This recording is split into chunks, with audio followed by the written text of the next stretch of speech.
eebba weynaa isagaa awood sare leh ammaanoo dhan isagaa leh waayo ereygiisa ka uumay dadka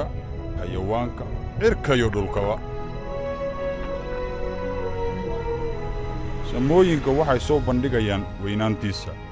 cirkuna wuxuu tusayaa siday u tahay farshaxannimadiisa cajiibka ah wax kasta uu eebba sameeyey way fiican yihiin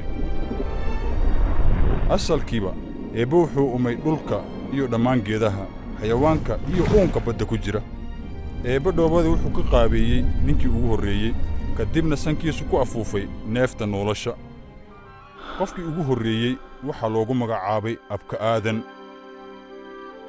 ka dib ilaahay wuxuu abuuray qof dumar ah si ay u noqoto wehel iyo xaaskii aadan waxaana loogu magacaabay abootaxaawo ilaah aadan iyo xaawo wuxuu siiyey heybaddiisa awooddiisa ka abuuray rag iyo dumar si ay u yeeshaan xiriir isaga u dhow ilaah agtiisa farxad ayay ku noolaayeen beertii la odhan jiray eden maanay jirin silic iyo geeritoona eebbaa wuxuu aadan ku amray midhaha geedaha beerta ku yaal oo dhan waad cuni kartaan hal mooye haddii aad cuntaan midhahiisa waad dhimman doontaan laakiinse ibliis ayaa xaawo duufsaday inay midhahii eebba u diiday cunto midhihii ayay soo goosatay wayna cuntay qaybna ninkeeda ayay siisay wuuna cunay iyaga ficilkooda xishood darrada ahaa ee cadeeci darrada waxaa go'ay xiriirka iyaga iyo eebbaheenna u dhexeeyey eebbu waa daahir qof aan daahir ahayn ma la joogi karo ka dib ilaah aadan iyo xaawo beerta eden bannaankeeda ayuu soo saaray kana mamnuucay ceebna la dhibtoodeen waayo ilaahooda ayay ku xadgudbeen taasi waxay abaalmarin u noqotay inuu faracooda xanuun iyo dhimasho dhaxlaan laakiin eebba ku talagalkiisa ma ahayn inuu noo cafiyo ceebta dembigeenna kadibna wuxuu dadkiisa u diyaariyey dariiq uu ku soo celin lahaa xiriirka u dhexeeya isaga iyo innagoo ah faracii aadan iyo xaawo qoraallada eebba wuxuu noogu muujiyey ku talagalkiisa oo ah inuu bini'aadanka ka badbaadiyo ciqaabta ay kasbadeen kana cafiyo dembiga iyo ceebta ay geysteen si ay dib ugu noqdaan xiriirkii wanaagsanaa ee u dhexeeyey eebba wuxuu biriq ugu talagalay u muujiyey nebi ibraahim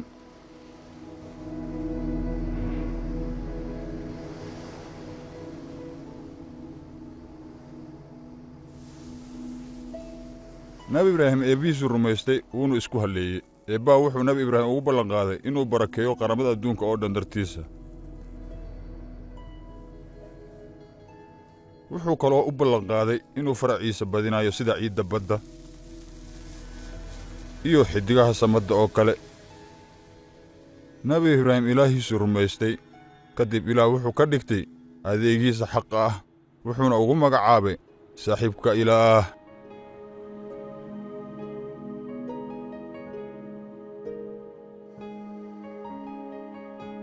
maalin ayuu eebbe ku amray nebi ibraahim inuu wiilkiisa gowraco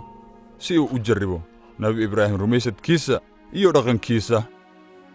nebi ibraahim wuxuu ogaa inuu yahay wiilkan keligiis eebbe ugu ballanqaaday inuu faraciisa badinayo dartiis haddana eebbihiisa rumaystay ereygiisana ku dhaqmay sidaas awgeed nebi ibraahim wuxuu isku diyaariyey inuu eebbaha u gowraco wiilkiisa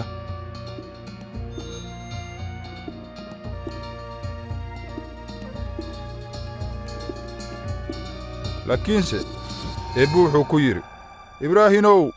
wiilka ha dhaawicin haddana waan ogahay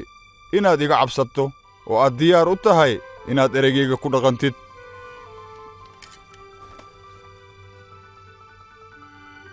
ka dibna nebi ibraahim hortiisa ayuu ka arkay wan geeso leh oo duurka ku jira wanka eebbe u keenay ayuu soo qabsaday beddelka wiilkiisa ayuu u sooriyey eebbe markii eebbaha naxariista badan uu ku beddelay wiilkii nebi ibraahim wankii tusayna inuu ka jecel yahay nebi ibraahim iyo dadka oo dhan waxaa kale uu muujiyey ku talagalkiisa inuu keeni doono sooriyadii ugu dambaysay beddelkii bini'aadamka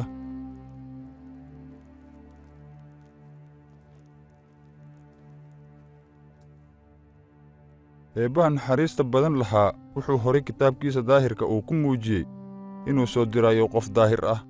oo u dhinto beddelka bini'aadamka dembigooda, si loogu cafiyo dembiyadooda iyo ceebtooda loona asturo. Dhimashadiisu waxay dib u soo celisay xiriirka Eebbe. Rasuulladii waxay hore qofkaas ugu magacdareen duubanaha Masiixa, waxayna saadaaliyeen Eebbe inuu soo diraayo wiilkiisa duubanaha Masiixa oo ummadda oo dhan badbaadin doona, Eebbana la wadaagi doona.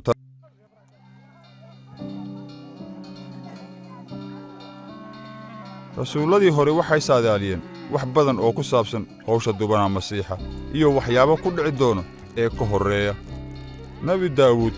wuxuu saadaaliyey in Eebbe ku andacoon doono Masiixa kuna odhan doono, adiga wiilkaygi baa tahay. Rasuulladii hore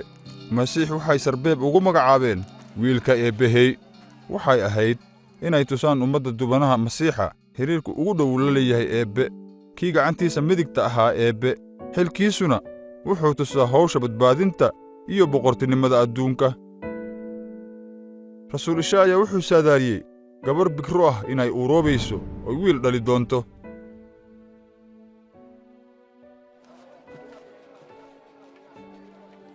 Rasuulladii waxay saadaaliyeen inuu Masiixa ku dhalan doono tuulada Baytulaxam oo ku soo geli doono Yeruusalaam dameer sida suldaan oo kale, oo mid ka mid ah xirtiisa ugu dhow inuu ku shirqooli doono 30 sumun oo qalin ah. Nebiyadii waxay saadaaliyeen inuu Masiixa naftiisa sooryo u hibayn doono, dhimashadana ayuu ka sarkici doonaa. Rasuul Daanyeel Masiixa wuxuu ugu magacaabay wiilka aadanaha. Daruuraha dhexdooda ayuu kor u baxay ilaa iyo jannada. Ilaahna siinayo awood weligiis uu ku maamulo ummadda adduunka oo dhan si daa'im ah. Sayid Ciise 2,000 sano ka hor ayuu adduunka ku noolaa. Markii ay dadkii arkeen mucjisooyinku samaynayay, waxay la yaabeen oo nin kale weydiiyey inuu yahay duubanaha Masiixa iyo in kale. Nolosha Sayid Ciise Masiix waxay u ekayd sidii ay u saadaaliyeen nabiyaalkii oo ahayd duubanaha Masiixa siduu ku noolaa. Filimkan wuxuuna tusinayaa nolosha Sayid Ciise Masiix. Waxay ku qoran tahay kitaabka Injiilka ah.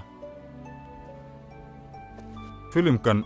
jilaa ayaa kaalintii Sayid Ciise Masiix matalaya, inkastoo uusan istaahilin kaalintaas inuu matalo, waase la sameeyey. Sidaas daraaddeed waxaa macquul ah inaan fahanno kana faa'iidaysanno nolosha Sayid Ciise Masiix.